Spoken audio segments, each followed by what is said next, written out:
Assalamualaikum warahmatullahi wabarakatuh. Selamat malam, salam sejahtera, salam kesehatan buat kita semuanya.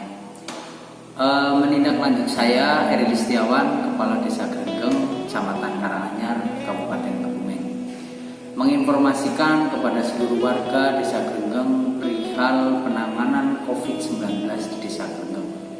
Setelah melalui musyawarah, Desa Grenggeng membentuk tim relawan COVID Desa Grenggeng.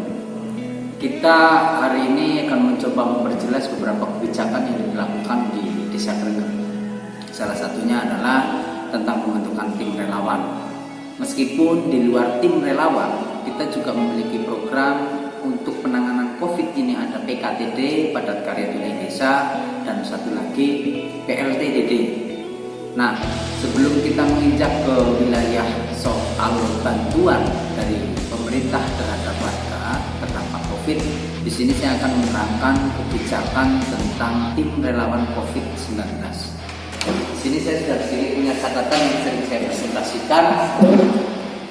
Desa Grenggeng membentuk COVID-19 tim relawan Desa Lawan COVID-19 yang di-SK-kan oleh Kepala Desa, terdiri dari pemerintah desa, perangkat desa, kepala dusun, 5 kepala dusun, 10 ketua RW, dan 45 RT. Yang kemudian tim relawan COVID ini bertugas mendata, menganalisa, dan mensosialisasikan tentang COVID-19. Sebagai tim relawan terdiri dari struktur pemerintahan desa dan lembaga desa, mulai dari pemerintahan desa, kepala dusun, 5 kepala dusun, 10 ketua RW, dan 43 RT, beserta beberapa tokoh masyarakat. Selain tim relawan, kita punya bagikan 3 klaster dalam penanganan COVID-19, yaitu kader kesehatan yang terdiri dari anggota PKK, dan kemudian posko yang mayoritas di dalamnya adalah teman-teman Karang Taruna Desa Grenggeng. Di sini teman-teman Karang Taruna bekerja, di sini kader ibu-ibu PKK, dan di sini adalah struktur lembaga sampai tingkat RT. Posko, tim, dan kader kesehatan kerjanya itu terintegrasi, saling menguatkan dan saling bekerja sama. Tim relawan COVID setelah membentuk penanganan ini, kita akan bentuk sampai struktur tingkat RT. Tingkat RT kemudian ini yang langsung berhubungan dengan masyarakat dalam rangka mendata, menganalisa penyebaran COVID, dan mensosialisasikan tentang COVID-19. Nah, menginjak pada COVID-19 ini, kita mempersilahkan kepada tim relawan COVID di tingkat RT untuk menggali anggaran atau swadaya masyarakat terlibat dalam pendataan melalui kader kesehatan dan penjagaan posko di 10 titik gerbang desa. Di sebelah timur berbatasan dengan Desa Wanarja, di sebelah selatan berbatasan dengan Desa Sidamulya, di sebelah barat selatan berbatasan dengan Panjangsari, dan di sebelah ujung barat berbatasan dengan Gombong atau Kecamatan Gombong, Desa Kelapa Gadang. Sedangkan di sebelah utara berbatasan dengan Desa Pokumbang. Ada 10 titik tersebar yang kemudian menjadi tanggung jawab posko, di mana setiap posko memiliki pertanggungjawaban RT dan RW masing-masing. Jadi kerjanya kemudian tidak benturan. Nah, dari mana anggaran tersebut? Anggaran posko ini kita bebankan kepada setiap RT dengan cara swadaya dan bergantian di dalam shift. Pemerintahan desa hanya bisa membantu sumbangsi sedikit untuk operasional makan dan minum, snack untuk yang menunggu posko. Itu pun tidak banyak. Kalau di prosentase 30%-nya itu dari pemerintahan desa, 70%-nya kebutuhan posko dipenuhi oleh warga itu sendiri. Merujuk kepada soal tim, posko, dan kader kesehatan, kemudian kita akan bicara soal bantuan penanganan jaringan pengaman sosial JPS. JPS dari pemerintahan desa sampai pemerintahan pusat itu terbagi menjadi 1, 2, 3, 4, 5 bantuan dari pemerintahan.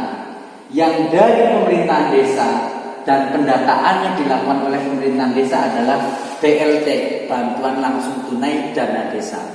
Yang pendistribusiannya kemarin kalau dianggarkan dalam surat edaran Kementerian Desa itu 30% dari dana desa, kita mampu mengalokasikan sekitar 232 juta yang peruntukannya untuk 129 KK selama 3 bulan di setiap RT.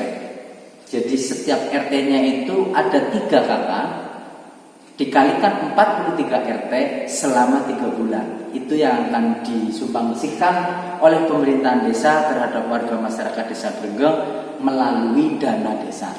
Nah, untuk BST, bantuan sosial tunai, terus BPNT, bantuan pangan non tunai atau hari ini bansos sembako paket 200.000, terus PKH dan perluasan bansos itu keputusan pendataannya dan penetapan KPM-nya, keluarga penerima manfaatnya itu ada di Kementerian Sosial, bukan di pemerintahan desa, bukan di kecamatan, bukan pula di pemerintahan kabupaten. Ini yang kemudian membuat kita pemerintahan desa merasa berat untuk menerimanya. Tapi ketika kemudian kita tolak, pemerintahan desa juga akan mengalami kesulitan untuk mendistribusikan bantuan kepada warga Desa Grenggeng. Maka saya minta maaf kepada seluruh warga Desa Grenggeng ketika menerima manfaat untuk BST, BPNT, dan PKH di lapangan ternilai kurang tepat sasaran. Karena itu di luar kuasa kami sebagai pemerintahan Desa Grenggeng. Ini perlu diterangkan. Banyak masyarakat warga yang WA ataupun komunikasi melalui media sosial dan juga secara langsung kepada saya. Apa sih dasar pemerintahan desa si fulan mendapatkan bantuan BST? Apa sih dasar pemerintahan desa kok yang bersangkutan mendapatkan bantuan perluasan PKH? Ya, saya nggak bisa menjawab karena rekomendasi penentuan penerima manfaat itu bukan dari pemerintahan desa, tapi itu sudah top down dari Kementerian Sosial, dari pusat langsung ke desa. Desa hanya sebagai penerima manfaat. Nanti di setiap RT akan kita sosialisasikan melalui data. Dan hari ini pemerintahan desa melakukan pendataan ulang di 43 RT. Pak RT, data kakakmu di RT-mu itu berapa jumlahnya? Ini dalam rangka nanti kita akan memetakan siapa yang dapat PKH, siapa yang dapat bansos, siapa yang dapat BST, bantuan sosial tunai senilai 600.000, dan siapa yang mendapatkan BLT dari DD. Kalau untuk 600.000, kalau untuk BLT DD, ini pendataan pemerintahan desa jelas melalui ketua RT, rekomendasi ketua RW, dan diverifikasi oleh kepala dusun. Tapi untuk bantuan PKH, bansos, dan BST itu bukan pemerintahan desa yang menetapkan, tapi Kementerian Sosial. Kemudian desa hanya diinformasikan penerima manfaatnya.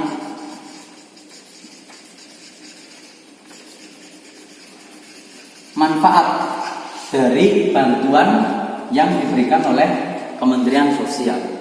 Kita tetap pertanyakan memang, kenapa kemudian untuk perluasan bantuan PKH, perluasan bantuan sosial bansos, dan BST ini kok datanya itu tidak masuk dalam DTKS? Padahal idealnya yang mendapatkan seluruh jaring pengaman sosial ini seharusnya mereka yang berada dalam DTKS. Kita dari 6.660 jiwa dengan 2013 KPM yang masuk dalam DTKS itu sekitar 1071 data warga yang masuk dalam DTKS. Ketika persebarannya bantuan PKH, bansos, dan BST ini tidak masuk dalam DTKS semuanya, ya kami mohon maaf karena itu di luar kuasanya pemerintahan desa. Maka saya sampaikan kepada warga, kalau itu BST, bansos, dan PKH, penetapannya ada di pemerintahan pusat. Tapi kalau itu BLT DD, semuanya didistribusi dan diserahkan rekomendasinya melalui kepala dusun, ketua RW dan ketua RT. Itu penjelasan sementara dari saya soal bantuan sosial. Kenapa kemudian kita membuat tim relawan COVID sampai ke tingkat RT? Harapannya seluruh masyarakat yang berada dalam tingkat RT tidak semuanya mendapatkan bantuan ini. Dikandung maksud tidak semuanya juga menjadi korban atau terdampak dari COVID-19. Ketua RT boleh melakukan swadaya bersama warganya untuk penanganan COVID di tingkat RT. Nah, kemudian setiap warga masyarakat, baik yang mendapatkan bantuan ataupun yang tidak mendapatkan bantuan, boleh dimintai sumbangan. Nah, ketika ada warga yang mendapatkan bansos atau bantuan sosial tunai senilai 600.000, padahal yang bersangkutan itu ternilai orang yang belum layak atau kurang layak dari warga lainnya, mohon ketika ketua RT melakukan sumbangan, dia dibantu lingkungan jenengan dengan alokasi anggaran tersebut.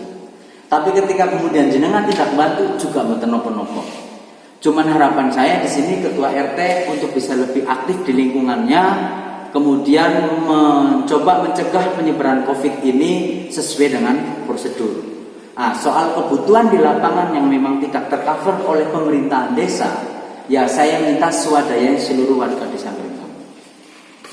Itu kemudian yang mau saya sampaikan kepada seluruh warga masyarakat desa Grenggeng, penjelasan soal BST, BLT, PKH dan Bansos. Jadi semoga bantuan yang turun dari negara ke desa Grenggeng ini kemudian tidak menjadi persoalan baru di luar persoalan COVID-19. Fokus kita hari ini kepada penanganan COVID-19. Setelah COVID-19 ini bisa terlalui, semoga kemudian kondisi desa kita bisa membaik.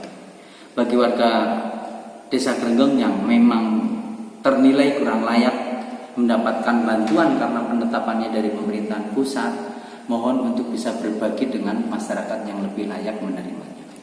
Hanya itu dari saya, banyak salah saya mohon maaf.